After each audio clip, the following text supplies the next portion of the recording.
Deuxième partie de la 22e séance de lecture des Yoga Sutras sur le fonctionnement de l'activité du mental et les activités du mental.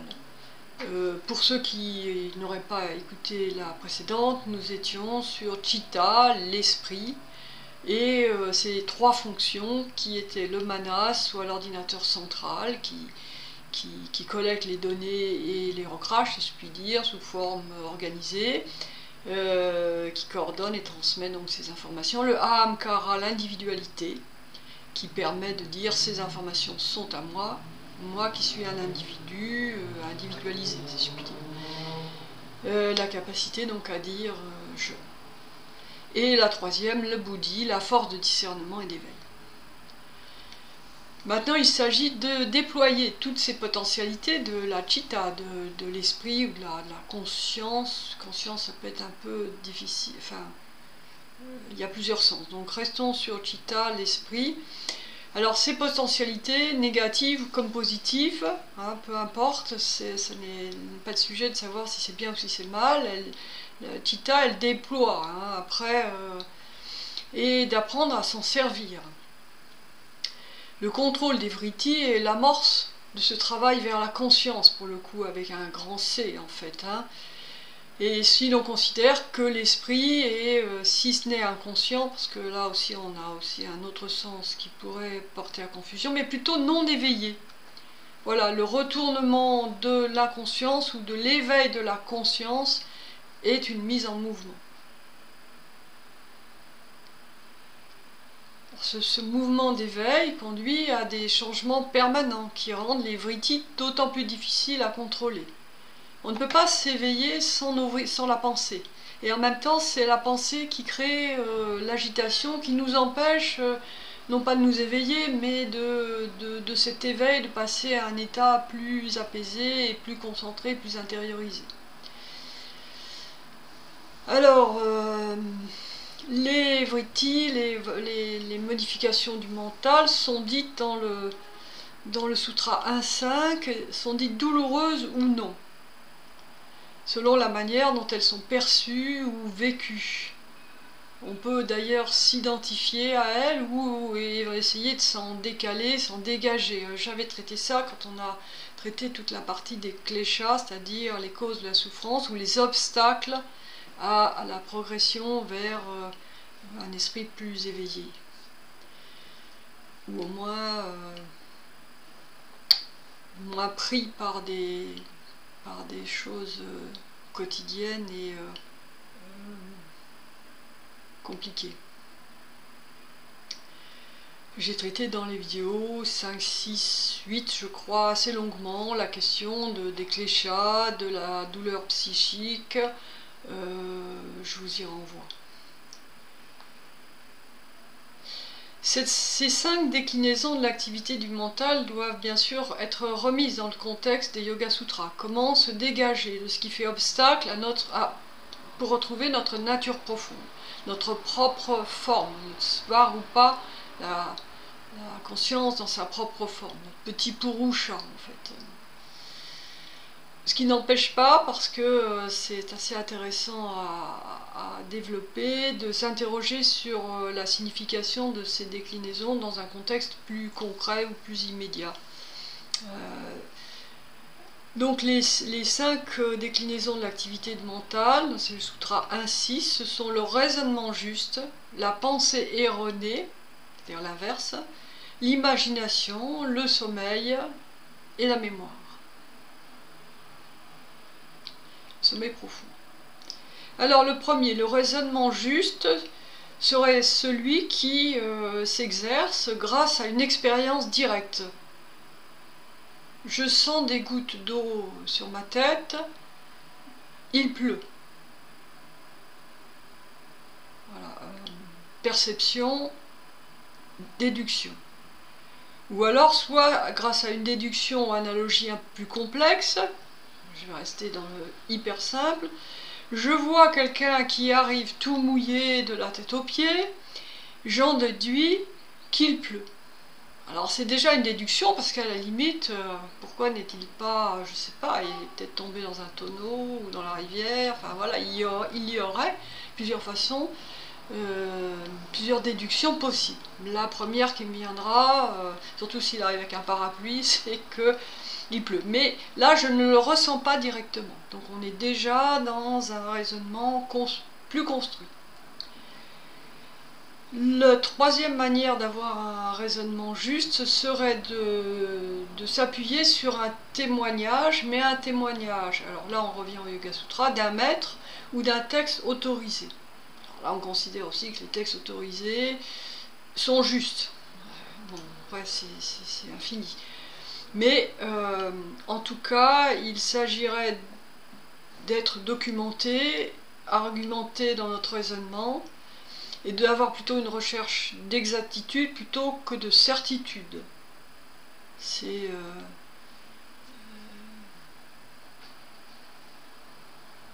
d'avoir un peu de discernement, enfin de chercher, de prouver ses sources en quelque sorte, si je puis dire. Et notre esprit, alors c'est le suivant, fonctionne également de manière moins méticuleuse ou moins simpliste, je dirais, peut-être, et à ce moment-là, ça peut donner une pensée erronée, qui celle-là, alors c'est détaillé également dans la suite des Yoga Sutras, la pensée erronée est non fondée sur la nature réelle de l'objet, ou s'appuyant sur une source trompeuse ou une mauvaise perception. D'accord, donc la source est fausse, et on s'appuie dessus sans l'avoir vérifié, ce qui aurait permis le raisonnement juste. Et donc, ça nous éloigne de notre objectif d'avoir un raisonnement juste. Et cela nous rapprocherait plutôt des kleshas, des obstacles, des causes de la souffrance, et en particulier de avidya, l'ignorance. Cette forme, alors je vais faire un petit détour pour sortir un peu des Yoga Sutras, mais cette forme de pensée, effectivement, alors dite douloureuse ou non, elle peut, elle nous fait suivre, on avale, je dirais, tout cru les choses sans les examiner, donc elle nous fait suivre ce qui est dit, sans utiliser le raisonnement juste. Alors typique fake news, hein, en ce moment on voit bien ce que c'est, on ne vérifie pas les sources, on croit en l'idée qui nous plaît le plus, et on n'en démord pas. Donc là la croyance devient vérité au détriment de l'exactitude, laquelle ne suffit même pas à interroger cette vérité, enfin ce qu'on croit être la vérité. Bon, on peut regarder de quelle manière un personnage médiatique, politique ou autre, je ne donnerai pas de nom bien évidemment, ce serait trop simple, surtout en ce moment en période de pré-campagne électorale. Donc un personnage assez médiatique arrive à convaincre simplement par ce qu'il dit aux gens ce qu'ils veulent entendre, même s'il est avéré que c'est faux. Ça c'est des exemples comme ça, on en voit tous les jours. On peut prendre un autre exemple, le négationnisme. Certaines personnes croient encore que les camps d'extermination nazis n'ont pas existé, et aucune preuve ne les en fera démordre. Les exemples sont légion, les réseaux sociaux en sont pleins. Je vais prendre encore un autre exemple qui m'est passé devant les yeux au moment où j'écrivais cela. C'est un article du Courrier International, donc, publié le 3/11/2021. Des adeptes de QAnon ont attendu à Dallas le retour de JFK, donc Junior, Kennedy Junior, mort en 1999. Bon, mes sources, le Courrier International, on peut mettre en cause, mais bon, a priori quand même.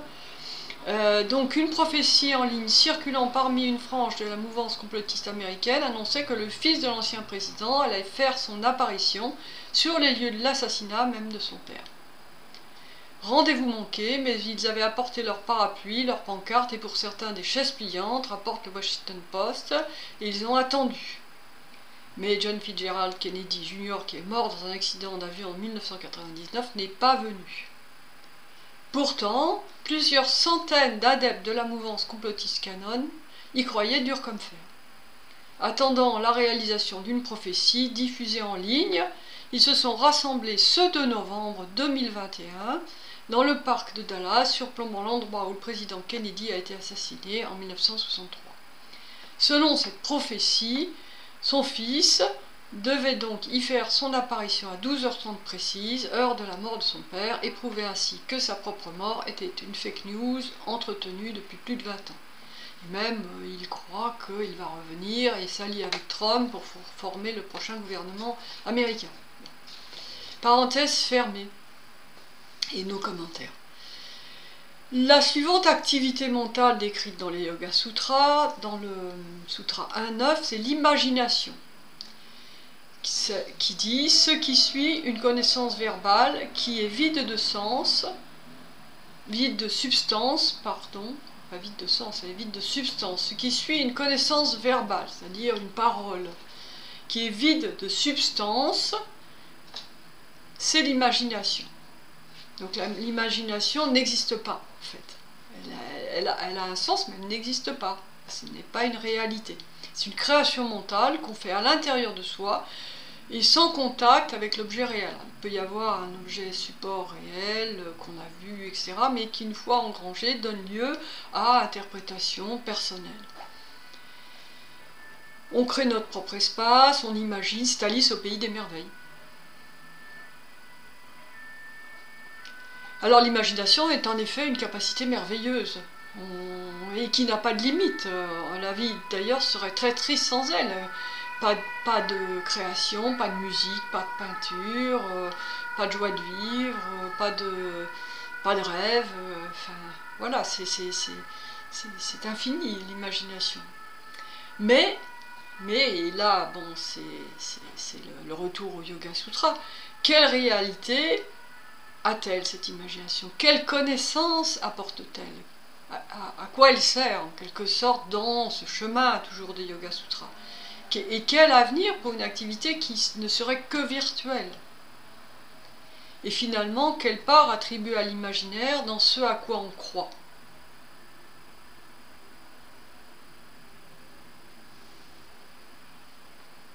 Est-ce que Purusha et Prakriti existent?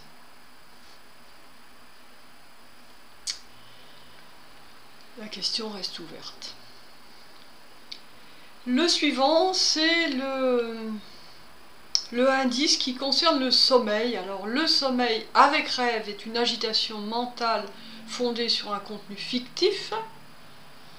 Et c'est lorsqu'on se réveille qu'on devient à nouveau conscient, avec les traces des rêves, qui s'insèrent dans le monde réel, du coup, que l'agitation apparaît. Tant qu'on est dans le rêve, c'est pas qu'il n'y ait pas d'activité mentale, mais elle n'est pas apparue. On reparlera de la connaissance des rêves dans la vidéo suivante, la 23, là, justement sur la suivante sera consacrée à la connaissance, justement, comment le mécanisme de connaissance fonctionne. Alors, le sommeil avec rêve, à contrario, alors le sommeil profond, c'est très important dans les Yoga Sutras. Je vais citer Aliette de Grâce. Le sommeil profond est plutôt une absorption sans rêve. On ne désire aucun désir. On est devenu un dans cet état où l'être humain retourne à l'état d'unité et où il fait l'expérience de sa propre nature, Svarupa. Donc on retourne à l'origine, au Purusha, dans le sommeil profond. Alors on y retourne pour l'instant du sommeil, puisqu'on se réveille, même du sommeil profond. Mais heureusement. Sinon, bon, c'est le sommeil définitif.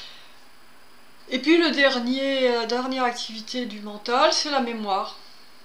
Celle-ci, elle sert et contient toutes les autres fonctions, en quelque sorte. Hein. La mémoire, c'est la rétention des expériences passées.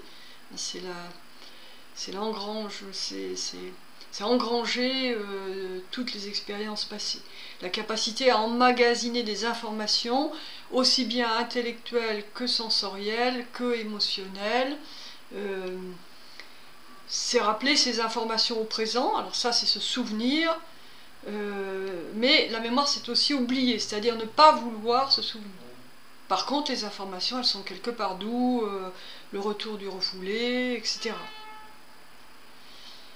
La mémoire, elle est essentielle donc, dans l'activité de la pensée, tant par ce dont elle se souvient que par ce qu'elle oublie, car la pensée est soumise aux différentes variations dont je viens de parler, le raisonnement juste ou non, l'imagination, les rêves, et qui résultent, comme nous l'avons vu, des expériences sensibles ou ressenties.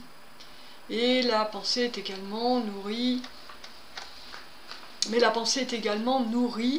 des empreintes, et c'est ça qui est intéressant, passées, des traces latentes, ou des traces actives, ce qu'on appelle samskara, qui à leur tour engendrent des modifications dans le mental.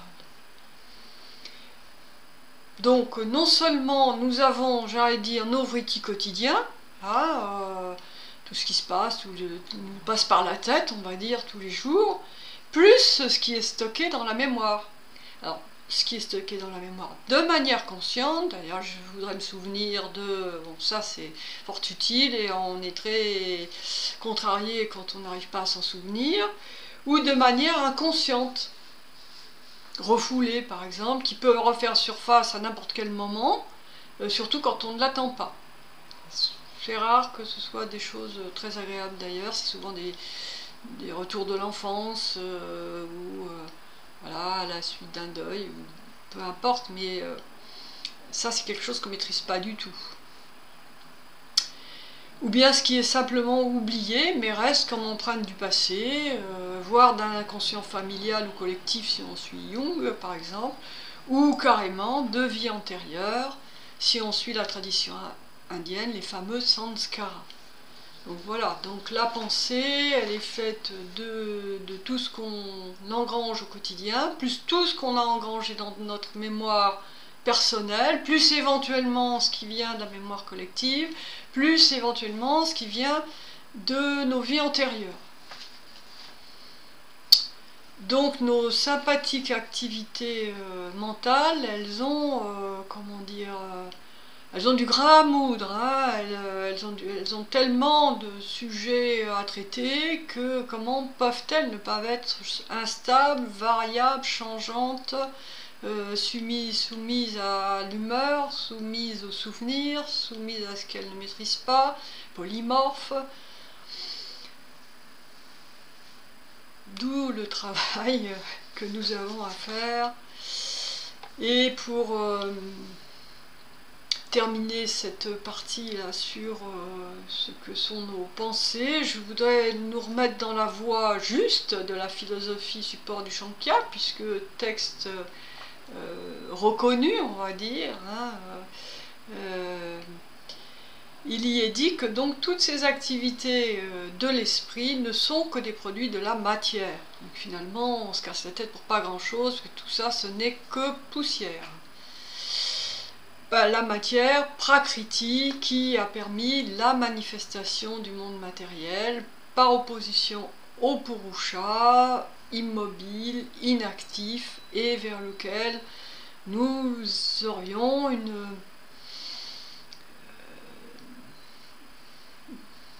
un mouvement qui nous pousse au retour vers ce Purusha, vers cette immobilité, après avoir vécu notre vie de matière.